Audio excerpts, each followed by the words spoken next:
be the executive partner of a large GP practice in Southampton, but I had to take early retirement because of dementia. I was forgetting passwords, familiar addresses, sending myself emails at the end of all my consultations in case I forgot things, and I started getting lost. One day I couldn't find my way to our main branch surgery where I'd worked for 25 years, and I can still remember the terror. Then I couldn't find my way home. I'd stop at a T-junction, I'd go right, didn't look familiar, turn left. In the end, I'd phone my husband, who told me not to be so stupid. He loved me dearly. But no one believed me, so I just bought a sat-nav. Then I found I wasn't recognising familiar people. And one day, I was chairing a case conference with the police, social services, health visitors. I welcomed everyone, turned to the person on my left and said, please could they introduce themselves because I didn't know who they were. They said, Jenny, we've worked together for 20 years. And so on, all around the table. I didn't recognise any of my colleagues, so I resigned. And I was diagnosed in 2009 with early onset dementia.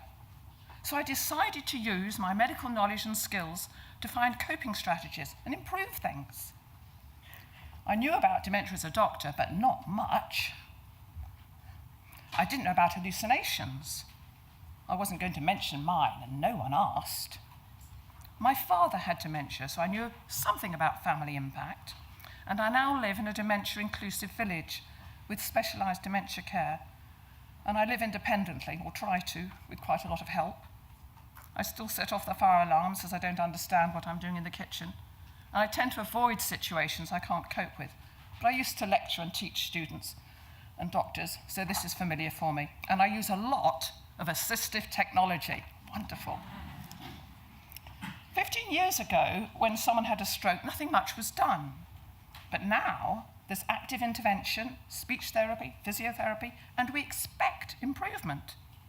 And we know there's a limited window of opportunity for maximum benefit. The earlier you start, the better. Those with stroke and other brain injuries get rehabilitation. Why not dementia? In another 15 years, people will look back and be appalled at how little we have done. Things are improving, slowly. Stigma has definitely decreased in the last 10 years. Progress has been made.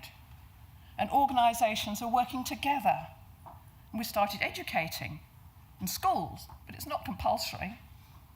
What about doctors, medical students, dementia professionals who don't know what they don't know? Well, I didn't.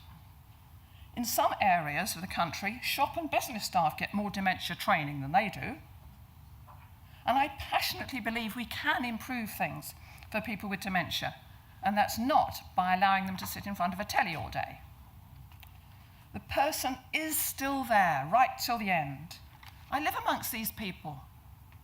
It's like living in a house and you can't open the front door, and people come to visit, they think no one's at home, and they go away.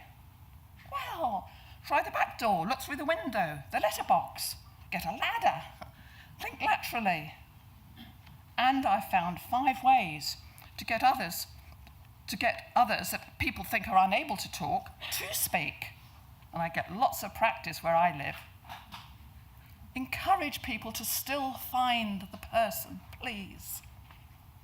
I was an evidence-based doctor, and there's lots of research to support the importance of social engagement, exercise, laughter, music, singing, cognitive stimulation, in slowing down the progression. And I run memory groups based on the Japanese evidence that the 3 R's, reading, writing, and arithmetic, can be used. Well, that's how our brains were wired up when we were kids. Makes sense. And I'm so privileged for the opportunities. That's why my website's called Glorious Opportunity. And understanding it from the inside. So I was asked to write a book about my principles and things.